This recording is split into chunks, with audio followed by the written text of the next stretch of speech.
Hey everyone, it's me again. Been needing to make a couple videos, and I've got a couple new rides, so I figure I'd kind of do a overview of what I'm running now. In this video, I'm going to be talking about my Yokomo yz4. My other video will be on my two-wheel drive, which is the Yokomo yz2 sitting next to it, which I'm going to literally do a video right after this one. So this is the car. I was previously running a Hot Bodies. It's a hell of a car. I mean, it is a hell of a car. I'll get a little bit better lighting and pop the body off and let you see what you get. So now with this car, it's a little bit different from your typical four-wheel drive buggies. Traditionally, nowadays anyways, four-wheel drive buggy consists of, shaft driven, three gear diffs, kind of layout. This car is slipper clutch, belt driven, with two independent 3-gear transes with gear diffs.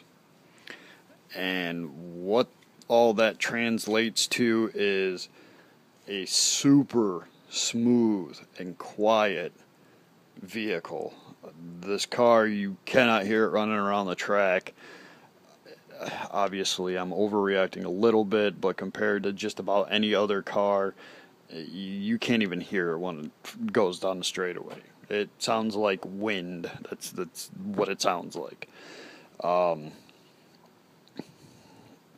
As far as anything, as far as electronics on it, a Savok servo, Tekin RSX, Spectrum SR2000 micro receiver, and my trusty Orion 100C packs. So that's my usual electronics for just about everything I own. This car is sweet. There's no getting around it. There are a couple things it needs right off the bat. Actually, the only thing it really needs to be a really good performing car is the sway bars, which do not come with the kit, and you have to add. As far as things that I've done to the car, I did put sway bars on it, titanium turnbuckles, part of the aluminum steering, and then this rear aluminum ball stud mount with the weights. That's technically for a two-wheel drive, but works for this. Aluminum rear hubs and an aluminum rear D-mount. I'm sorry. Aside of that, it's pretty much stock. I'm running stock springs, a little bit different oils.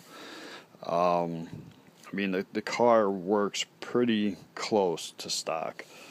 Now, one thing that sucks about this is it does not come with the all the goodies that the two-wheel drive does. Two-wheel drive literally has everything aluminum and carbon fiber, and yes, there is some carbon fiber on this, but it's got plastic shock towers, which the other one has carbon.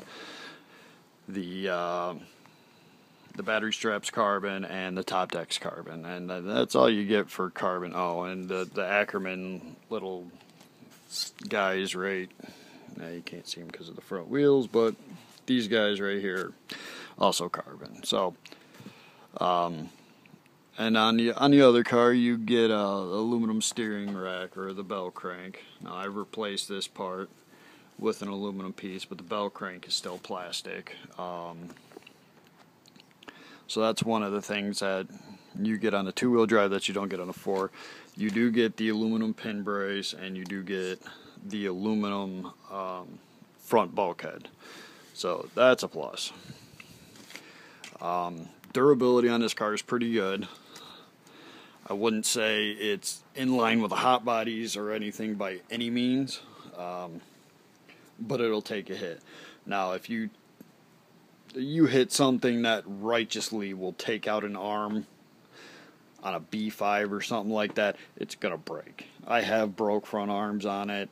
I'm not going to say it's not the strongest thing in the world, but it will take a hit. And it doesn't have a problem, bouncing back. So I wouldn't say there's any kind of durability issue, but if you take a well-deserved hit, it will break. I lost my train of thought. So yeah, that's kind of the car. The only thing I should really mention is when I got the car initially, it has a front clicker here. Well, before I get into that, they do make an optional belt kit for the back that I still want to get. It's a thin belt because that belt is huge and it causes a tiny bit of drag. But honestly, I don't have any tension on it, and it still hasn't even worn in all the way. And it seems to be all right for me, so that's not an immediate thing. But the clicker. When I got this, I started with the stock setup, went from there, and adjusted it. And I tried using the front clicker, and what ended up happening is it's a plastic piece that rides in plastic, and there's little teeth. And the teeth on the clicker, from it being loose and me trying to adjust it, actually wore out to where one day when I went to drive the car, it was just rear wheel drive. It was just the front had nothing. The car to me handles better in four-wheel drive than with a clicker. It likes to slide the ass end around when braking. I'm sure there's some uses for it, but in my application, it's just better four-wheel drive. So what I ended up doing is super gluing the two pieces and then cranking down the nut just to make it a pulley. And that's how it kind of stays. So that might be something you might want to look into whenever you do that, if you decide to get one. I mean, if you're thinking about getting one, I'd definitely get one. I talked one of my buddies into it. He loves the car. Minimum setup. Car went fast out the box. Yeah, I mean, it's a hell of a kit. But I hope you liked the video.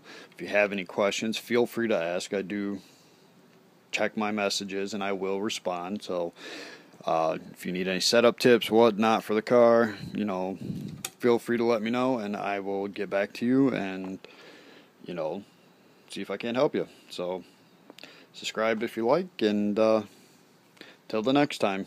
Thanks.